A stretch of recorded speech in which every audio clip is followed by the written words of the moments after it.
तो गाइस क्या टॉपिक है हमारा? टॉपिक है पोटेंशियल एनर्जी। और पोटेंशियल एनर्जी का मतलब होता है कि भाई ऐसी एनर्जी जो किसी बॉडी में दो रीजन से आए, दो वजह से आए। कौन सा वजह? पहला हो सकता है ड्यू टू बॉडी कॉन्फ़िगरेशन और ड्यू टू हाइट। तो जब किसी बॉडी में हाइट की वजह से कोई एनर्जी आती है तो उसको बोलेंगे पोटेंशियल एनर्जी। या जब किसी बॉडी में बॉडी के कॉन्फ़िगरेशन की वजह से एनर्जी आती है तो क्या बोलेंगे? Potential energy.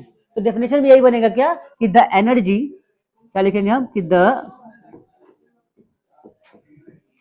Energy which is created in the body due to its body configuration and height. क्या सीखा हमने कि the energy in the body due to body configuration और हाइट।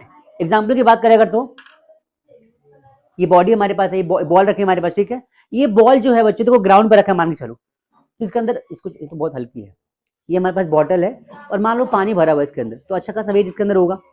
अब ये मान लो ग्राउंड पर रखा हुआ है, ये मान लो ग्राउंड यहाँ रखा हुआ है, तो कुछ काम नहीं कर रहा है। लेकिन अगर मैं इसको यहाँ से उठाऊं और किसी हाइट पर लेकर जाऊं और अब यहाँ से इसको छोड़ू तो ये कुछ वर्क डन करके देगा, कुछ काम कर सकता है। काम क्या कर सकता है? तो भाई ये हो सकता है कि लिफ्ट को उठाने में हेल्प कर दे। हाइड्रोलिक लिफ्ट होता है, ब्रेक लगाओ, पता नहीं, जैसे मान लो कि ब्रेक को हम प्रेस करते हैं तो बॉडी रुक जाती है, एनर्जी। तो इसको ऊपर लेके जाओ, छोड़ो यहाँ से, तब ये कुछ वर्क करके हमें दे सकता है। मतलब कि हाइट आने की वजह से क्या आ गई, इसके अंदर एनर्जी आ गई।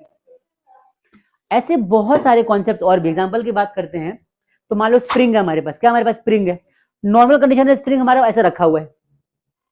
अब हमने क्या कर दिया, स्प्रिंग को टच किया ऐसे, अब छोड़ो, एकदम से भागेगा एनर्जी स्प्रिंग छोड़ने की वजह से। तो ये भी एक वर्क डन, इसका एग्जांपल है किसका? पोटेंशियल एनर्जी का। वो तो ना तीर और धनुष खींचो, नॉर्मल कंडीशन में तीर धनुष में कोई एनर्जी नहीं होती, लेकिन जैसे आप ऐसे तीर को खींचते हो, अब छोड़ो, फिर देखो कहाँ कहाँ छेद करता है वो। आई बात समझ में? तो उसके अंदर एनर्जी आ गई। तो बेसिक सा कॉन्सेप्ट क्या है कि एनर्जी अगर बॉडी कॉन्फ़िगरेशन को चेंज करे, किसी बॉडी के कॉन्फ़िगरेशन को अगर हम चेंज करते हैं, उसमें अगर एनर्जी आती है तो that is called potential energy. Height की वजह से एनर्जी आती है, that is called potential energy.